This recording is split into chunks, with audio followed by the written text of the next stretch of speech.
भारत के इतिहास में कुछ नाम केवल नाम नहीं होते, वे विचार बन जाते हैं, प्रेरणा बन जाते हैं और एक ऐसी ताकत बन जाते हैं जो पीढ़ियों को जगाती रहती है।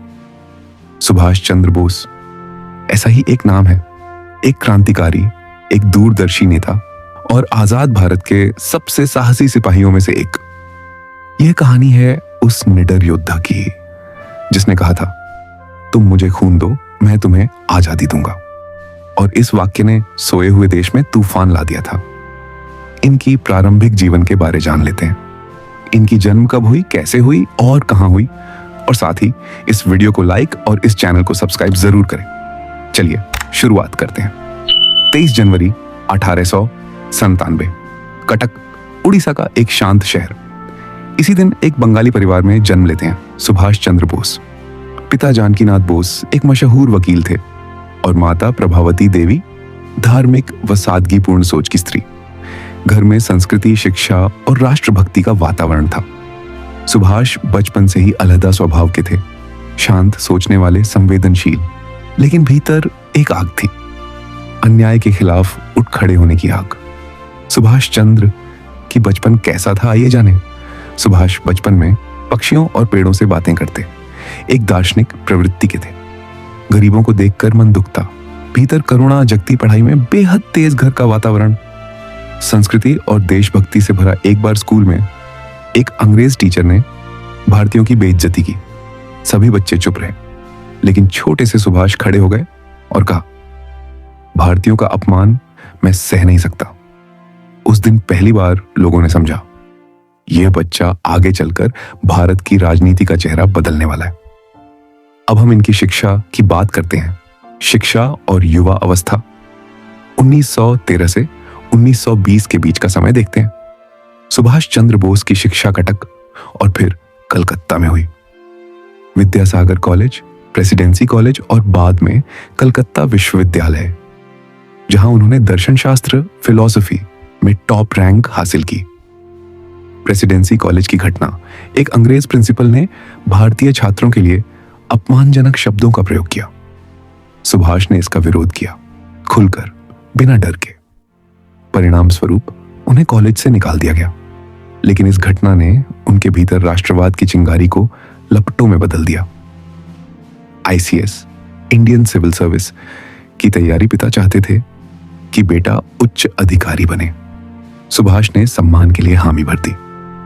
1919 में वे इंग्लैंड गए और केवल 1 साल की तैयारी में आई सीएस परीक्षा में चौथा स्थान लाए। लेकिन यह नौकरी उनके दिल के सपनों से अलग थी। उन्होंने अंग्रेज सरकार की नौकरी स्वीकार करने से साफ इनकार कर दिया। एक क्रांतिकारी आत्मा किसी गुलाम सत्ता की सेवा कैसे कर सकती थी? यह त्याग उन युवाओं के लिए प्रेरणा बन गया जो नौकरी की सुरक्षा छोड़कर देश की स्वतंत्रता चाहते थे।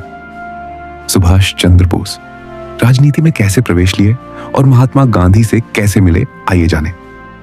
1919 से 1920 के दौरान देश में गांधी जी का असहयोग आंदोलन चरम पर था। सुभाष चंद्र बोस भारत लौटे और सीधे गांधी जी से मिले। उन्होंने पूरा जीवन देश को समर्पित करने की इच्छा जताई। गांधी ने उन्हें चित्तरंजन दास के साथ काम करने को कहा, जो उनका मार्गदर्शक बने। सुभाष और चित्तरंजन दास बंगाल कांग्रेस के नेता, स्वराज पार्टी के संस्थापक, सुभाष के राजनीतिक गुरु सुभाष जल्द ही बंगाल के सबसे युवा और लोकप्रिय नेताओं में शामिल हो गए। पहली जेल यात्रा अंग्रेजों के अत्याचारों का विरोध करते हुए सुभाष चंद्र बोस को पहली बार 1921 में गिरफ्तार किया गया। फिर यह सिलसिला चलता रहा। कुल 11 बार जेल गए। हर बार बाहर निकलने पर वे पहले से ज्यादा जोश से भरे हुए। 1930 से 1934 के दौरान सुभाष की लोकप्रियता पूरे देश में बढ़ने लगी।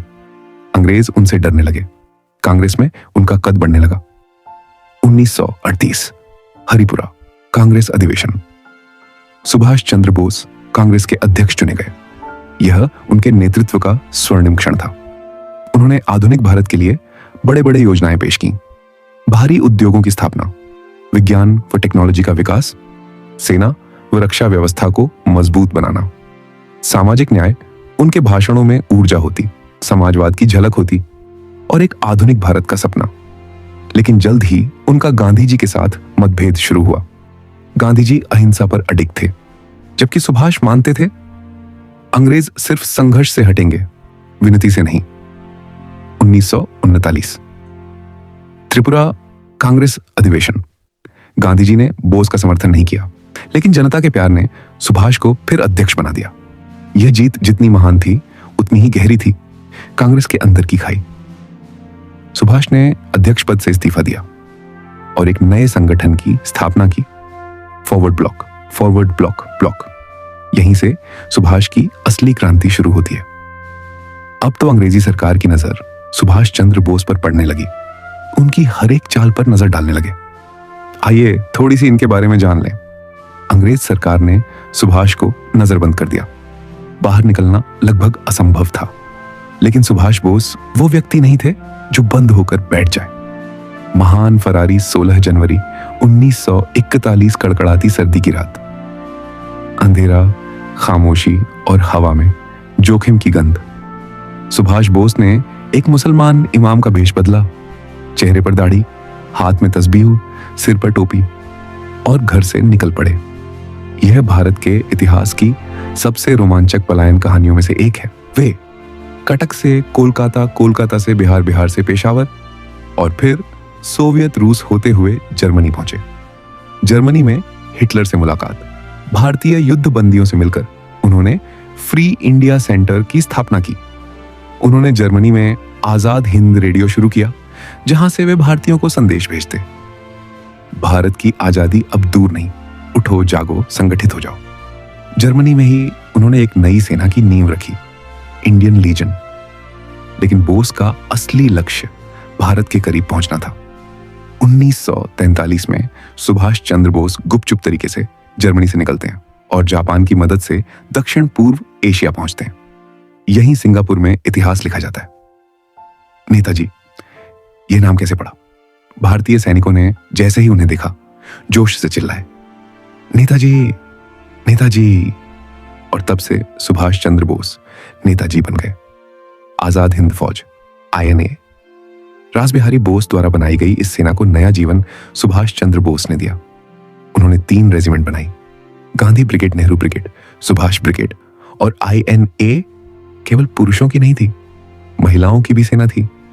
झांसी की रानी रेजिमेंट, जिसे कैप्टन लक्ष्मी सहगल ने नेतृत्व दिया। नेताजी का ऐतिहासिक नारा, तुम मुझे खून दो, मैं तुम्हें आजादी दूंगा, यह नारा पूरे हिंदुस्तान की धड़कन बन गया। नेताजी ने मन बना लिया था, भारत को सिर्फ क्रांति से आजाद कराया जाएगा।